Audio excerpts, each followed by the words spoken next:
Appreciate it, man. Appreciate it. That was fun. That was fun.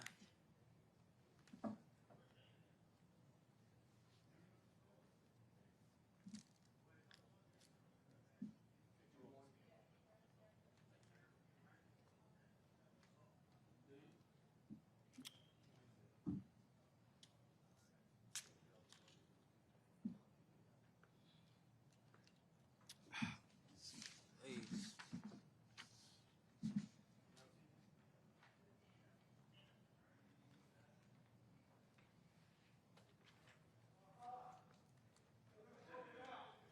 All right, everybody. Thanks for your patience. There he is.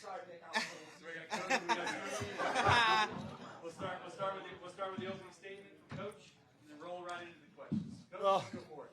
we got to roll out of here early. Some of these actually got lit in the locker room, but I was not the culprit. I want to go on record as saying that. I was not the culprit. Let me just start with, wow. Okay, you're the reason the fire alarm's going to go off. So I was at least smart enough to bring one in that wasn't lit. I'll give you another one. Let me just say, wow. Wow, what an incredible game. I am so proud of these players for what they were able to accomplish, what they were able to do on the field. Kudos to Philadelphia for the football team for their season. The way they competed, I think they did a great job tonight. It was a very competitive game, and I was really proud that we were able to not only be behind and have to come back and go down and score, but also had to get a stop on defense. And it's kind of how we got here. We've gotten here with offense at times. We've gotten here with defense at times. And it takes it all. And we've said as a team, we may have to score one more than they do, but it seems like every time we get down, it's like, all right, what do we got to do? Let's go get it done. All right, let's quit messing around, and let's go put the ball in the end zone. And that's what we were able to do. These two guys made two of the biggest plays. This was the final touchdown. Tried to get the ball to them a little bit more tonight. They did some really good things coverage-wise. I know in the opening play of the game, there were three guys. He was a single receiver. They ran a linebacker to him, the high safety to him, the corner to him, and it was 3-on-1.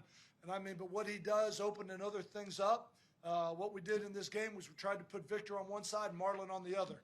And all those, they kept rolling to him, and those balls would go to Marlon, and he's an unbelievably unselfish player. I thought did a great job. It was an RPO on the last play of the game, and I thought Alex Magoo did a good job of reading one-on-one for him. That means throw it to him. You know what I mean? There's only one on him. One of the few times that night that he only had one guy on him, made a great play. And then, you know, it's a tight game. It's a three-point game. And this guy comes in. He's been unbelievable all year. He's been a leader for us on defense. He got injured and missed some games. But I can't say enough about Scooby, the attitude that he brings, just the mindset that he brings to this football team. I think he's a leader. And I couldn't be more proud of him, and I'm glad that he's on our team. And I think he was a big part of why we were able to have the success that we did. A lot of that guys in that locker room deserve credit. But these two guys have been great leaders for us all year and have made huge plays all year long for us. All right, why don't we start with questions? Ben, you got one for us? Why don't we start with you? Yes, sir. Coach, congratulations. Can you talk about the perseverance of your team there, especially there in the fourth quarter? Philadelphia made that run and took the lead, and like 5 minutes left, it was really dicey, and you got those two touchdowns at the end. Can you talk about the perseverance and the maturity of your team? Yeah, I think, we threw that interception. You know, we've got a little lead. We threw that interception. I think we had a 4-point lead at that time. We threw the interception. They go down and score. No, I'm sorry. We were up 3. They went down and scored. We threw the interception, kind of forced the ball a little bit. And then I just told Alex on the sideline, we're going to get the ball back. I looked up and there was plenty of time. I said, our defense will stop them. We're going to get it back. We're going to have to put a drive together to go win the game. Our defense stopped them. We got the ball back, or no, they went and scored. Defense stopped the 2-point play so that we were down 3. And then I thought offense did a great job of putting a drive together and going down. But then defense had to step up. And they've done it all year. I mean, they've done it all year. Both sides of the ball have stood up when they needed to for us to win. Total team win tonight, for sure. Go ahead. Coach, last week Jamar talked about how he felt like he owed you a championship at the end of this long run for you and him together. Can you just speak to how that feels for the two of you to win this championship as a team? Yeah, Jamar, I'm really proud of his growth, his maturity. I made this comment earlier. Discipline is not what you do to somebody. It's what you do for somebody. And unfortunately, he was suspended for 2 games, and we weren't able to win a championship that year. Him being back here, the way that he has owned that, the way that he has handled that, and that's what he started saying to me the last half of the season is, Coach, I owe you a championship. And he made a bad decision. He's owned it. He's grown from it. And I think he's a better person because of it. But that's what it was all about. Jamar and I go back to 17 years old when I sat in his living room and recruited him. Then I tried to recruit him not to go play baseball, to come to Louisiana Tech. And I think the world of him. He is like a third son to me. I think an awful lot of Jamar Smith. Very proud of him. Scooby, the pick six. How did it feel to have a touchdown literally fall into your hands? Yeah, I've dropped a few picks this year. I've messed up some coverages on some times, and it was cool just to finish it off and do it right. To be honest, it was dope. When you dove in, was it because you were stumbling or just for dramatic effect? I'll prefer not to share that. There was some other stuff going on, but yeah. Victor, with all of the things that you've done in your career and your accolades and stuff, how does this MVP feel to you, and how does that stack up with other things in your career? I mean, this is probably, no, for sure, this is the biggest award I've gotten, and it means the world to me. And to do it in a moment like this with a group of guys that we have and this bond that we built is amazing, and it's a blessing. Victor and Scooby, you guys both Pac-12 guys. Yeah. What does this mean to have, and Coach, you can answer this as well. What does this mean for the conference to have both of these, amazing players up here in this championship? I mean, it means a lot just to be a part of this group. We came together so fast. We have so much talent on the West Coast and the East Coast, and you saw it this season. Just a group of guys that want to play football and want to get to the next level, and we did that. We accomplished what we talked about. Yeah, I mean, it was honestly super cool. Like right after the game, Cam Hunt, he came up to me, he goes, "Scooby, I love you." He goes, "But I hated you when playing you against Arizona." So it was cool to win a championship with him and all these Pac-12 guys that I played against and stuff, and it was just awesome. Do you think that speaks to the strength of the conference, and people kind of sleep on the Pac-12 a little? I mean, who knows how much longer Pac-12 is going to be around? So, Right. But hopefully it stays. I'll be as a Pac-12 alumni council member. Hopefully they work it out and they get it right. So it'll be great. You guys only played them once during the regular season, way back in Week 5. You shut them out in the second half of that game. How much had they changed since then? And were you expecting kind of a back and forth game like this, that it was going to come down to the wire? Yeah, so I unfortunately didn't play against Philly, so that was my first time, but it was cool having a different perspective playing them this time around, since I pretty much just watched the game the whole entire time and watched it a bunch of times. So, and it was cool. I don't know. Victor, what was that touchdown drive like with Alex? How was he in the huddle, and how much confidence do you guys have in him that he can get the job done for you guys? Oh, we have plenty of confidence in Alex, man. He's a playmaker with the ball in his hands, and we knew that we just were going to take it one play at a time, and guys were going to step up and make the play when their numbers were called. So we had nothing but the most confidence in Alex, and we got it done.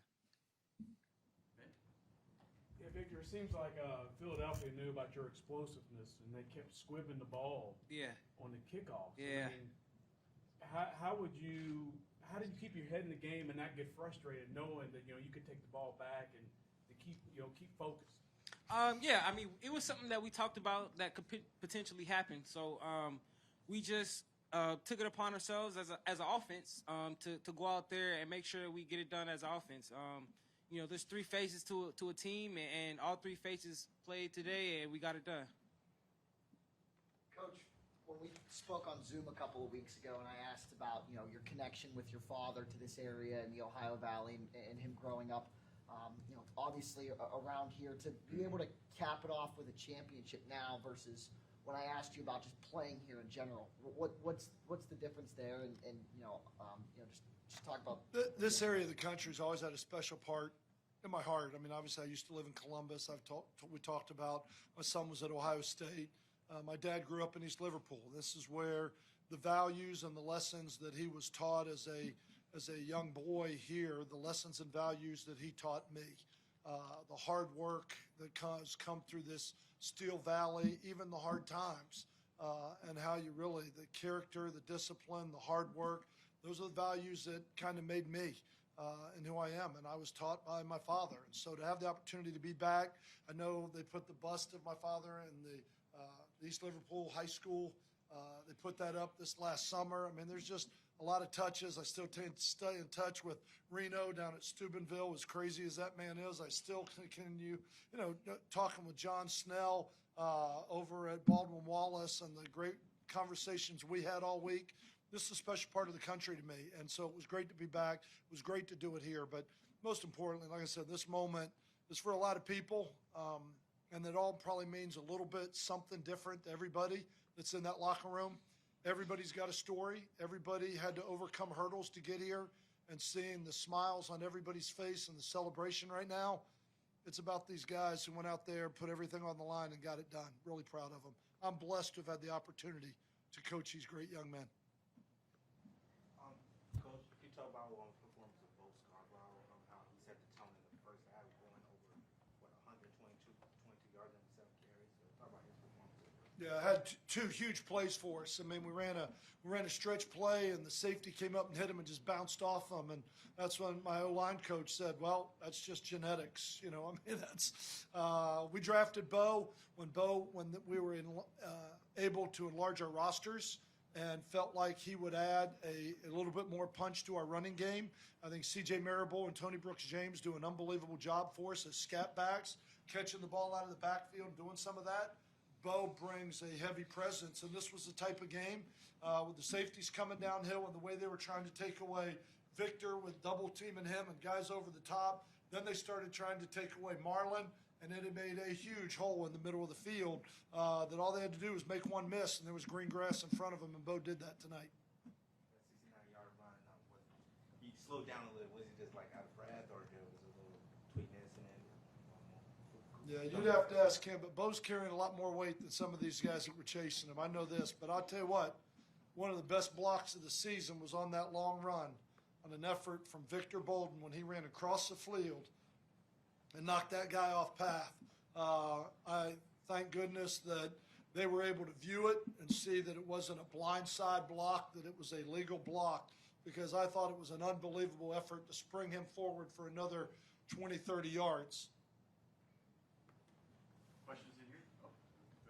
You guys have had the target on your backs for a long time. You started 8-0, and then you had a loss, and there may have been some murmurs in the media that maybe you guys peaked early, then you respond as you did. Did anything change, or was it just football, and you guys just kept rolling and were able to get the championship? I mean, I'll answer it. I think we just kept going. I mean, we played Houston, who's got a really good football team. We lost about 5 games on the last play of the game. They were explosive. At that point, we had gained a berth to the playoffs. We had won the South Division. The last 2 games, and I'll be honest, I mean, we could have lost them both and still come to Canton and still played New Orleans and Philadelphia. It wouldn't have changed a thing. So it wasn't we were trying to chase perfection. We tried to win. We didn't. We didn't sit anybody. We didn't rest anybody. We played everybody. We kept going all the way through it. But I also think it might have been the best thing to happen to us. I mean, I think we're sitting here hoisting a trophy, and I'm not sure that had we won that game, we'd be sitting here tonight. And so I will say it. I mean, I think it was good for us. I think it was humbling. I think it made us realize that we're not invincible, that if we don't do the things we're supposed to do, we can be beat by anybody, even at that time, Houston, who had one of the worst win-loss records in the league. But the difference between the top and the bottom in this league is not very high. And so I think it was a great eye-opening experience for us, and I think it was a great thing to happen to us. Not everything that happens bad to you is a negative. I mean, not everything that happens good to you is a positive. It's how you absorb it, the lessons you learn from it, and how you grow from it. My message to this team after this game was, I don't mind losing a game as long as we learn from it. As long as we learn and grow from it, I don't mind losing a game. We'll be good. Coach, 28 passes, 25 runs, excellent balance. Was that part of the game plan, or was that an adjustment based on the defense the Stars were throwing at? It was 28-25? Yeah. Should have run it a couple more times. No, we've tried to be balanced all year. We've tried to be I was in a guessing game with their coverage. They would go from man coverage, pressing one side, quarters, 3 high, one. They were changing it. And then you got to figure out what they did to diagram up to try and stop this guy. So you're trying to, so I did not want to go 3 and out, 3 and out. So I started running the ball to figure out what we were getting in coverage wise. And then as we started to get a little bit more beat on it and find some formations and some things we could do to try and create single coverage or being able to take advantage of Marlon Williams over on the other side. But that's why I want to be balanced. I want to be balanced as a football team. I think it makes it very difficult to defend when you're balanced. All right, this question is for Coach because I know Scooby's not going to answer it. And Vic, maybe you. So it's 4th of July weekend. You know, that means a lot of things to different people, but for some people it's Joey Chestnut and the hot dog eating contest. We're heading there tomorrow. But if you were going to, I mean, you're going to celebrate tonight. What is the food you're going to celebrate with? Obviously, Joey's going to be doing hot dogs. What's your go-to celebratory food? I think I'm going to be drinking my celebratory food. I second that. I think I'm going to be drinking my celebratory food. I'm not hungry. I am thirsty. I'll tell you that. Yeah, I mean, July 4th is an awesome weekend. The independence of the great country that we live in. You know, for the freedoms that we have in this great country to play the great game we do, to so many men and women in our military that risk their life every day for us to be able to put our heads on our pillow at night and sleep soundly. This is a great country that a lot of people have made the ultimate sacrifice of their life for us to have the opportunity to live in a free country. And for that, I'm appreciative. I love the 4th. I don't know if the 4th is really about eating hot dogs to me, but it has become a part of the tradition of July 4th for sure. Yeah. So, Coach, you guys led the game most of the matchup. We saw Jamar Smith come out. There was some maybe debate that we might see him come back into the game. But what types of adjustments did you make once you took your once you first came behind in the game and had to look at what your choices are to kind of get back into it and retake the lead and bring home the championship? Well, and I've said all along, we're going to play 2 quarterbacks all year. And everybody said, you got to settle on one. No, I don't. I mean, we're going to need them both. We're going to need them both. And what made it work was the unselfishness of those 2 young men and the way Jamar started and Victor on that side of the ball can support it. Jamar might have been the biggest cheerleader for Alex Magoo at the beginning of the year. And when Alex got hurt and Jamar became the starter, I mean, all of a sudden, Alex became the biggest cheerleader. And I would sit down and go, Alex, I'm going to start Jamar. And he goes, oh, absolutely, Coach. He's playing really well right now. I mean, it was awesome. And so when Jamar came out a couple weeks ago and Alex went in and finished the game, we've got 2 quarterbacks that can win with. We've had 2 quarterbacks that have started. Both of them have won in this league and as professionals. And what I didn't want is to get into a game and you lose a quarterback and now all of a sudden you go throw 3 interceptions while somebody's trying to get his feet wet. But we've got 2 experienced quarterbacks and I thought, you know, Alex went in and I thought at first he was maybe a little geared up, you know what I mean? And he was kind of antsy, I'll put it. I'm not going to say nervous, but just antsy in the moment. And here I go. But boy, I thought in that second drive, he really settled down, calmed down. I brought him over the sideline. He was all worked up on his interception. And it was like, oh, easy now. Just like, let's look at these plays. This is what they're doing. Okay, yeah, just calm down and play in the system. You're going to be great. And he was. He did a great job with it. So I'm glad we have them both. But it took both. And, you know, like, because we had the 3-point lead, and then we threw the interception. And then they scored at the beginning of the 4th. So, anyway, great win. Proud of these guys. So we're going to go to the Zoom, and we're going to go to the man who's been covering this team since day one, Ryan Hennessy with NBC 13. Ryan, what do you got for us? You guys can hear me? Yes, sir.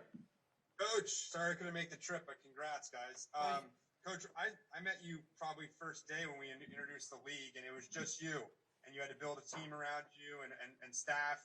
From that day now to represent Birmingham, just letting you know there was a watch party at a brewery here. I mean, what does that mean to build something here in this city of Birmingham? A place that we talked about, you didn't know really a lot, but you became Mr. Birmingham throughout these weeks here in Birmingham. Well, I have enjoyed having the opportunity. And I know when I first met with Brian Woods, he was talking about potentially putting me in New Orleans because of my Louisiana connections for the last 9 years.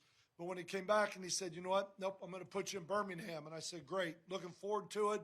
Well, everybody has spoken so highly of Birmingham. And we came there. They've wrapped their arms around us. They have welcomed us. They have been awesome. And I said it out there on the field, the trophy's coming back to Birmingham. And you know what? Birmingham deserves it, the way they supported this team all year. It's been pretty special to build this thing. When, you know what, you're the only guy. I was the Birmingham Stallions, you know what I mean? And there wasn't another guy in the room. And it was a pretty awesome feeling when you start adding pieces to watch it come together and watch everybody gel. And that was our first team meeting. Every team in this league has talent, but the team that comes together the quickest is the team that's going to hoist the trophy. The team that can come together, give up their individualism, not make it about I got to get mine, but make it about we got to get ours. And what these guys did, we put them on the draft board, we watched their film, and then we called them and interviewed them. And then we reset our draft board. And the personalities, I mean, how do you not love these two guys? You know what I mean? There's a whole locker room in there of them. I'm thinking about getting some tattoos, you know. I mean, kind of looking like a neck tat, yeah. A shark dog. A shark dog. That's what I'm going to get. But no, you're right. I won't. You're right. It sounded good in the press, though. But no, thank you to the people in the city of Birmingham. They've been awesome. And I have loved our stay there. They've embraced us. It's a great city, and they have supported football, and they have supported us, and we're certainly excited to bring that trophy back to Birmingham tomorrow. We got a couple more questions here, I think. Oscar, why don't you go ahead and ask your question, sir? Thank you so much. Good night for all the three, and especially to Scooby. Last Monday, you say, shout out to my people in Mexico. Now you are a champion. Champion. Could you say some words to the Mexican fans? Thank you. I appreciate the love. Yeah, my people. 1/4.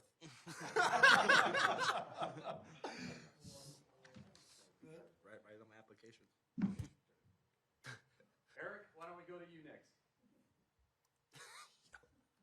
Hey, Coach Holtz, what was the plan to slow down Case? What were you trying to do there defensively? You know, we tried to mix up some zone and some man. Case is a great quarterback. We tried to put some pressure on him, but he's got such great feet. He got out of the pocket there on that first touchdown. You know, he starts running around. He buys a lot of time, and you play coverage. It's hard to get to him with 3 or 4, you know, and then he can run around, and coverage can only hold up so long, but he can do it with his feet, does it with his arm, and he does it with his mind. I think he's a great quarterback. I think Bart's got a great offensive system, and they put you in some predicaments. There's a reason they were here. You know, they're a really good football team, and they can score a lot of points. I believe they were the number 1 offense. I believe they were. And we were number 2. You know what? But they've got a great offense. They've got a great football team. And like I said, we tried to blitz them. We tried to man them. We tried to disguise some things. We tried to get after them. But you got to mix it up. You can't do any one thing. And I thought, you know, just like defense had some great stops, especially early. But you're gonna play a little bit of roulette every time you go after them because you're in danger of giving up the big play. Well, I think this one goes to you guys. Yeah. Yes, sir. There you go. Yes, sir. Yeah. Yes, So, sir. I think that unless there's any other questions.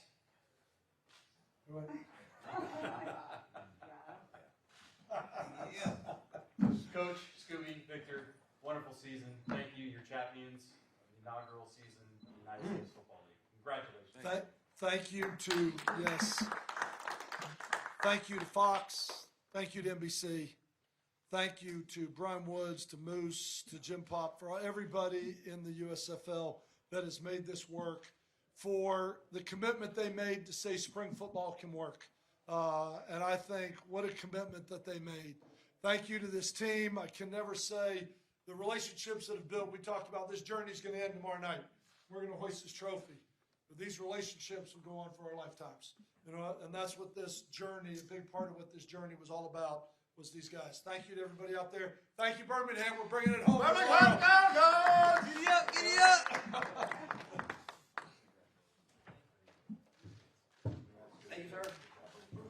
you guys. All right, everybody, this concludes our final press conference of the United States Football League inaugural season. It's been a hell of a season.